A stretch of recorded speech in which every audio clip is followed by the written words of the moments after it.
Afternoon, America. Brian J. Bleb here. I want to welcome you back to another episode of What the Fuck's Up. What I want to talk to you about today, I want to talk to you a little bit about the Biden administration and their immigration policies and why they were so detrimental to the citizen of the United States of America, to you, to your family, to your neighbors, and to your community as a whole. Right? A lot of people don't take these factors into account.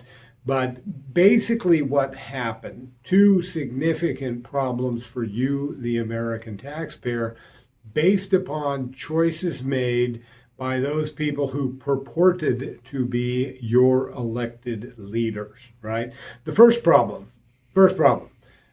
you as a tax-paying citizen of the United States of America, you pay taxes to the federal government and your state government so that the state and federal government can bring benefits to the United States, bring benefits to you, your family, your neighbors, and your communities, right? That's why we pay taxes, protect our borders, things of that nature. That's a benefit. What happened under the Biden administration? They took billions of you and your tax dollars, right? Federal government takes your money before you even get paid after a long week of exerting your blood, sweat, and tears. They took billions of those dollars and they sent them to international organizations, and they sent them to non-governmental organizations to swoop up from around the world and bring into the United States illegally tens of millions of people. Right? That's tax revenue, folks. That's money that somebody's going to pay for along down the line that could have been used to benefit you by cutting your income tax rate. By cutting your income tax rate, it would have given you more disposable income so that you could purchase better goods and services, more goods and services, a different variety of goods and services, and thereby make your life better and the life of your families better. They could have used that money to bolster Social Security or to actually give people on Social Security, people who paid their entire life into this system that's going to collapse, a raise so that they can live a better life. They could have used this money to pour money into your streets, your roads, and things of that nature to improve infrastructure, which is one of the functions of our government. They didn't choose to do that, folks. They didn't choose to improve your family, your community, your neighbor's life. They chose to funnel all of this money to international organizations overseas and to non-governmental organizations in the United States to flood America with illegal immigrants, right? And so this isn't, I'm not attacking illegal immigrants as racist. I spend a lot of time on the border, and you're talking about people of all races, including a substantial number of white folks. So it's not a racial argument. What we're looking at is an economic argument, folks. And so you were harmed in your congressional and your executive budget allocation and expenditure process. If your congressman, i.e. your senator and your member of the House of Representatives, actually cared about making your life better, they would have chosen different programs to support. The executive branch under Biden would have chosen different ways to spend your money to benefit you directly. But that's not what happened. They made the other choice. And so the second way it deeply impacted you as an American citizen, let's just look at a basic supply and demand graph. We got price on the vertical axis, and we got quantity on the horizontal axis. If we look at the supply of goods and services, we know that as price increases, the quantity of goods and services that will be supplied to an economy increases at the same time. This is because it costs more to make more. Suppliers will only supply more into the market if they can cover their costs and earn the requisite profit. On the demand side of the equation, we see that as price increases, the quantity demanded of goods and services decreases. And the reason for that is, as price increases, when you're making these decisions with your income, you've got to decide, do I want this more expensive good or do I need to buy these more inferior goods so that I can support myself and my family. And so this is basically how we get to an equilibrium within the marketplace where the quantity demanded will meet the quantity supplied, market equilibrium, right? What happens when you flood a market and with a whole bunch of new consumers, which was what was happening under the Biden administration? Millions of these illegal immigrants were being pushed into communities near you. What is the net result of that? Let's take housing, for example.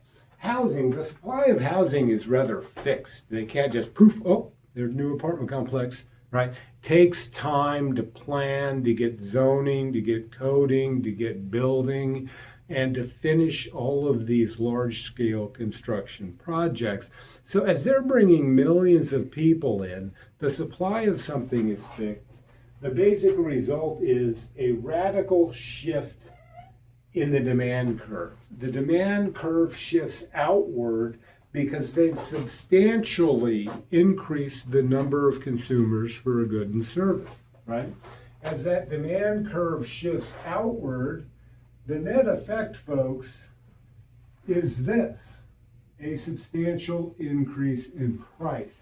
And I know a lot of people this happened to around the United States. They were living in their apartment complex. Maybe they've been there for 3, 5, 10 years, whatever the case may be. Their lease then was expiring, so they had to sign a new lease. And they were told by their apartment community, hey, we're doubling the rent. So sign a new lease, this is the double the rent. That's basically a tool that was used to evict many people from their residential situations. Why? Because the Biden administration was giving billions of dollars to these non-governmental organizations to find proper housing, healthcare, food, and shelter for all of the illegal immigrants it was pumping into the community. And they basically had this blank check, right? And so they were able to pay more. And so the apartment complexes were saying, we can get this money guaranteed every month from the federal government to provide for their rent substantially higher than we're charging now. And so, boom, the rents substantially increase as we have this huge change in demand for apartment complexes, right? A lot of people call it replacement theory. Americans are being replaced by foreigners.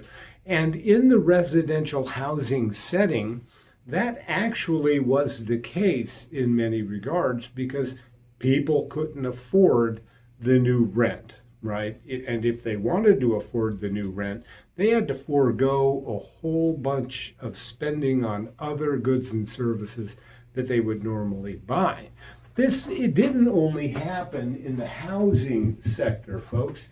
This very same thing happened throughout the economy because the illegal immigrants that were pumped into the economy don't just go live in a house. They go to the grocery store near you, and that significantly exacerbates the problem between supply and demand, and prices shoot through the roof. Now, ultimately, what that's supposed to lead to is more production and supply by suppliers, but because it costs more to supply more, the price necessarily has to go up. So basically, your government made this choice. It said, okay, well, here's your income. You're fixed on this income. This is how much we take in taxes.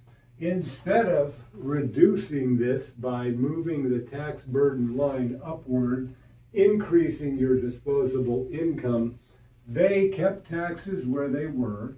They flooded the economy, doubling prices in many regards. Look at the price of beef. And your standard of living has gone down. Your cost of living has increased, which has diminished your standard of living. And so, the illegal immigration problem isn't, cut and dry. It isn't, oh, these people have a right to be here or these people have a right to be there.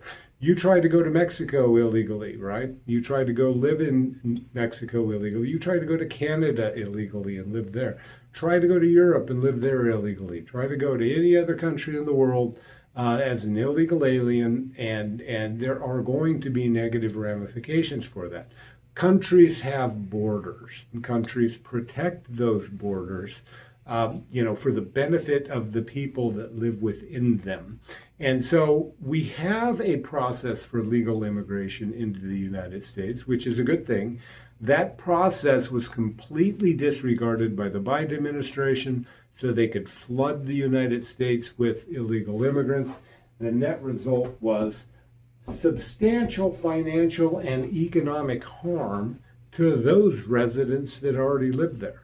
And with that, I'm going to say you need to better understand what your government is doing and how it affects you at a basic level before you support many of these policies. And peace.